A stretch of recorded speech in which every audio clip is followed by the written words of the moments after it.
આકાશવાણી અમદાવાદ વડોદરા પ્રાદેશિક સમાચાર જયેશ પટેલ વાંચે છે. સૌપ્રથમ મુખ્ય સમાચાર.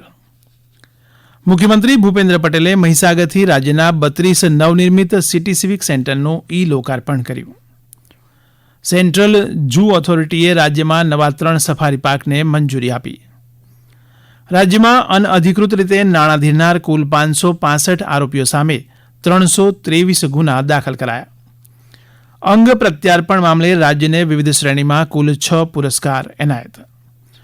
રાજ્યમાં અત્યાર સુધી 15,820 માતાઓએ દૂધનું દાન કરી 12,403 બાળકોની પરોક્ષ માતા બની. અને દક્ષિણ ગુજરાતમાં આગામી 2 દિવસ ભારે વરસાદની આગાહી. સમાચાર વિગતવાર. મુખ્યમંત્રી ભૂપેન્દ્ર પટેલે મહીસાગરના બાલાસિનોર ખાતેથી રાજ્યવ્યાપી 45.47 કરોડ રૂપિયાના ખર્ચે નવનિર્મિત 32 સિટી સિવિક સેન્ટરનું લોકાર્પણ કરાવ્યું હતું. નાગરિકોને એક જ સ્થળેથી તમામ સેવા ઉપલબ્ધ થશે. આ 32 સિટી સિવિક સેન્ટરના લોકાર્પણના આ દ્વિતીય તબક્કામાં બાલાસિનોર, પાટડી, કપડવંજ, બોટાદ સહિતની નગરપાલિકાઓનો સમાવેશ થાય છે. આ સિટી સિવિક સેન્ટરમાં મિલકત વેરા, હોલ બુકિંગ, વેરા આકારણી, અરજી, લગ્ન અને વ્યવસાય વેરાની નોંધણી, જન્મ મરણના દાખલા, ગુમાસ્તા ધારા, પરવાના અને અન્ય ફરિયાદોની અરજીને લગતી કામગીરી કરવામાં આવે છે. પંચમહાલ જિલ્લાના હાલોલ નગરપાલિકા ખાતે રાજ્યના કેબિનેટ મંત્રી કુંવરજી બાવળિયાની ઉપસ્થિતિમાં one stop centre city civic સેન્ટરને ખુલ્લું મુકાયું હતું.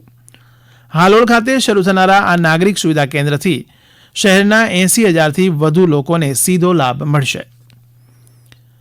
મુખ્યમંત્રી ભૂપેન્દ્ર પટેલે આજે મહીસાગર અને ખેડા જિલ્લાના 581 કરોડ રૂપિયાના ખર્ચે નિર્માણાધીન ઉદ્વહન સિંચાઈ લિફ્ટ ઇરિગેશન પાઇપલાઇન પ્રોજેક્ટનું નિરીક્ષણ કર્યું હતું. આ ઉદ્વહન સિંચાઈ યોજના થકી ખેડાના કપડવંજ, કઠલાલ, ગલતેશ્વર અને ઠાસરા તથા મહીસાગરમાં બાલાસિનોર તાલુકાના મળીને 125 ગામને સિંચાઈની સુવિધા પૂરી પાડવામાં આવશે. આ તમામ ગામના 133 તળાવ તથા એક નદીમાં મહી નદીનું પાણી પહોંચાડીને 8,100 હેક્ટર વિસ્તારમાં સિંચાઈ સુવિધા પૂરી પાડવાનો આ યોજનાનો હેતુ છે. રાજ્યમાં પ્રવાસન ઉદ્યોગને વધુ વેગ આપવા માટે સેન્ટ્રલ ઝૂ ઓથોરિટીએ સફારી પાર્કને મંજૂરી આપી છે. કચ્છના કોટેશ્વર, ઉના પાસે નલિયા માંડવી તથા કેવડિયા ખાતે સફારી પાર્કને મંજૂરી મળી છે. સર્વોચ્ચ અદાલતની મંજૂરી બાદ ત્રણેય સફારી પાર્કની કામગીરી શરૂ થશે. અંબાજી, વાંસદા તથા બરડામાં સફારી પાર્ક બનાવવાની કવાયત હાથ ધરાઈ છે. ગાંધીનગર આઈઆઈટી પાસે પણ સફારી પાર્કને મંજૂરી માટે કામ શરૂ થયું છે. આ ઉપરાંત કચ્છમાં ચિત્તાના બ્રીડિંગ સેન્ટરનું કામ આ સપ્ટેમ્બર સુધી પૂર્ણ થશે. રાજ્યમાં આવતા વર્ષે સિંહોની વસ્તી ગણતરી થશે. આ કામગીરીમાં સામાજિક સંસ્થાઓ તથા સ્વયંસેવકો જોડાશે.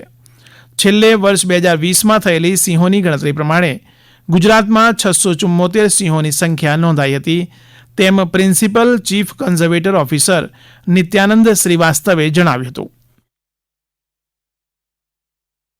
देखिए, हाल में भारत सरकार जो CZA अथॉरिटी है, सेंट्रल जू अथॉरिटी, उन लोगों ने गुजरात में 3 जगह पे सफारी बनाने का अप्रूवल दिया है. ये 3 जगह है, एक नारायण सरोवर है कोटेश्वर में, दूसरा केवड़िया है और तीसरा नलिया मांडवी. तो इन 3 जगह पे CZA ने मंजूरी दे दी है, लेकिन एक कंडीशन है इन तीनों अप्रूवल्स में. सुप्रीम कोर्ट से हमें इसकी अप्रूवल भी लेनी पड़ेगी क्योंकि ये टूरिज्म रिलेटेड प्रोजेक्ट है. રાજ્યમાં અનઅધિકૃત રીતે નાણાં ધીરનાર કુલ 565 આરોપીઓ સામે 323 જેટલા ગુના દાખલ કરવામાં આવ્યા છે, જ્યારે 343 આરોપીઓની પણ અટકાયત કરવામાં આવી છે. રાજ્યભરમાં પોલીસે અનધિકૃત રીતે નાણાં ધીરનાર સામે 31 જુલાઈ સુધી વિશેષ ઝુંબેશ હાથ ધરી હતી. દરમિયાન પોલીસે યોજેલા 1,648 લોકદરબારમાં 76,000 નાગરિકો જોડાયા હતા. પોલીસની આ કાર્યવાહીથી અનેક નાગરિકોના જીવન બચ્યા તેમજ અનેક લોકોને પોતાની ફસાયેલી મૂડી પરત મળી છે. આ સમાચાર આપ આકાશવાણીના અમદાવાદ વડોદરા કેન્દ્ર પરથી સાંભળી રહ્યા છો. આપ અમારી YouTube channel AIR news Gujarat પર પણ સાંભળી શકશો. વધુ સમાચાર માટે આપ અમારા ટ્વિટર હેન્ડલ AIR_news_ABAD ને ફોલો કરી શકશો. દિલ્હીમાં આંબેડકર હોલ ખાતે યોજાયેલા ભારત સરકારના એવોર્ડ સમારોહમાં ગુજરાત રાજ્યને વિવિધ શ્રેણીમાં કુલ 6 એવોર્ડ એનાયત કરવામાં આવ્યા છે. અમદાવાદ સિવિલ હોસ્પિટલને best organ retrieval hospital, Surat civil હોસ્પિટલને best brain stem death committee તેમજ બેસ્ટ ટ્રાન્સપ્લાન્ટ કોર્ડિનેટર અને કિડની હોસ્પિટલના ડાયરેક્ટર ડોક્ટર પ્રાંજલ મોદીને ટ્રાન્સપ્લાન્ટમાં અનુકરણીય કામગીરી માટેનો લાઇફટાઇમ અચીવમેન્ટ એવોર્ડ તથા કિડની હોસ્પિટલના જ ડોક્ટર વિવેક કુટેને દેશના અંગ પ્રત્યાર્પણ કાર્યક્રમને વિશ્વ પટલ પર પ્રસિદ્ધિ અપાવવા બદલ વિશેષ એવોર્ડ એનાયત કરવામાં આવ્યો છે. રાજ્યમાં અત્યાર સુધી 15,820 માતાઓએ પોતાના દૂધનું દાન કરી 12,403 બાળકોની પરોક્ષ માતા બની છે. ગાંધીનગરની હ્યુમન મિલ્ક બેંકમાં 415 માતાએ 449 બાળકોને નવજીવન આપ્યું છે. હવે આગામી સમયમાં અમદાવાદ, ભાવનગર, જામનગર અને રાજકોટમાં હ્યુમન મિલ્ક બેંક શરૂ કરવામાં આવશે. રાજ્યમાં 7મી ઓગસ્ટ સુધી વિશ્વ સ્તનપાન સપ્તાહની ઉજવણી કરાશે, જેનો ઉદ્દેશ બાળકના જન્મના પ્રથમ કલાકથી જ સ્તનપાનનો પ્રારંભ, 6 માસ સુધી ફક્ત સ્તનપાન પર ઉછેર અને 6 માસ બાદ માતાના દૂધની સાથે ઉપરી આહારની શરૂઆતની પરંપરાની જાગૃતિ કેળવવાનો છે. રાજ્યના હવામાન વિભાગે આવતીકાલે અને 5મી ઓગસ્ટે દક્ષિણ ગુજરાતના સુરત, નવસારી, વલસાડ, તાપી, દમણ અને દાદરાનગર હવેલીમાં ઓરેન્જ એલર્ટ સાથે ભારે વરસાદની આગાહી કરી છે. આ ઉપરાંત આવતીકાલે સૌરાષ્ટ્રના અમરેલી, ભાવનગર અને ગીર સોમનાથમાં ભારે વરસાદની આગાહી છે. હવામાન વિભાગની આગાહીને જોતા આગામી 3 દિવસ દરિયાકાંઠાના જિલ્લાઓમાં માછીમારોને દરિયો ન ખેડવા સૂચના આપવામાં આવી છે. મહીસાગર જિલ્લાના લુણાવાડા, ખાનપુર, કડાણા, સંતરામપુર અને બાલાસિનોર તાલુકામાં સાર્વત્રિક વરસાદ નોંધાયો છે. નવસારી ખાતે વાંસદાથી ચારણવાડા જતા રસ્તા વચ્ચે આવેલી કાવેરી નદીના પુલ ઉપરથી ઉપરવાસમાં ધોધમાર વરસાદને કારણે નદી બંને કાંઠે વહેતી થતાં વાહન વ્યવહાર બંધ થઈ ગયો હતો. કેન્દ્ર શાસિત પ્રદેશ દમણમાં છેલ્લા 24 કલાકમાં કુલ 8 ઇંચ જેટલો વરસાદ વરસ્યો છે. અહીં મધુબન ડેમથી 50,000 ક્યુસેક પાણી છોડવામાં આવતા દમણગંગા નદીનું જળસ્તર વધી રહ્યું છે. ગીર સોમનાથ જિલ્લા કલેક્ટર દિગ્વિજયસિંહ જાડેજાએ શ્રાવણ માસ દરમિયાન પ્રથમ જ્યોતિર્લિંગ સોમનાથ ખાતે નો પાર્કિંગ ઝોન અને વન વે માર્ગ અંગે જાહેરનામું પ્રસિદ્ધ કર્યું છે. સોમવારથી શરૂ થતા પવિત્ર શ્રાવણ માસના પ્રારંભને ધ્યાનમાં લઈ આ નિર્ણય લેવાયો છે. આ જાહેરનામા અનુસાર ગુડલક સર્કલથી હમીરજી સર્કલ સુધી અને હમીરજી સર્કલથી ત્રિવેણી રોડને નો પાર્કિંગ ઝોન જાહેર કરાયો છે.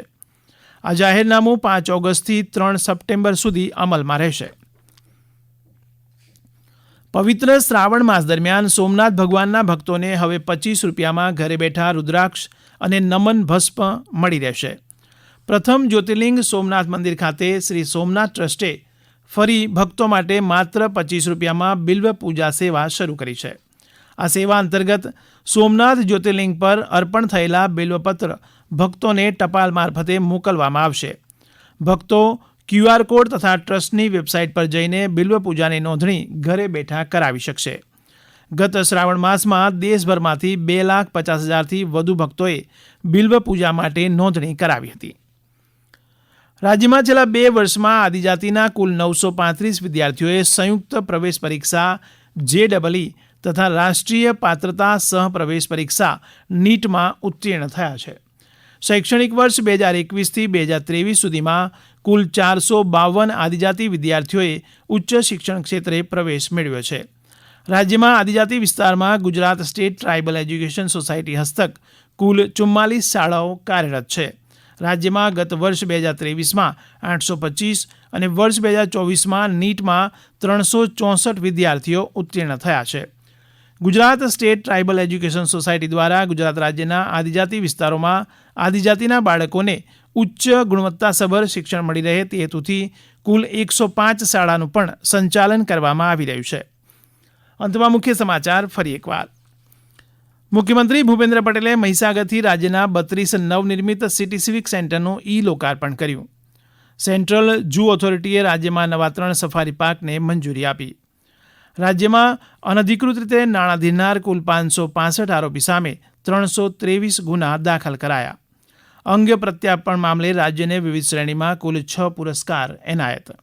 રાજ્યમાં અત્યાર સુધી 15,820 માતાઓ દૂધનું દાન કરી 12,403 બાળકોની પરોક્ષ માતા બની. અને દક્ષિણ ગુજરાતમાં આગામી 2 દિવસ ભારે વરસાદની આગાહી. આકાશવાણીના અમદાવાદ વડોદરા કેન્દ્ર પરથી પ્રાદેશિક સમાચાર પૂરા થયા.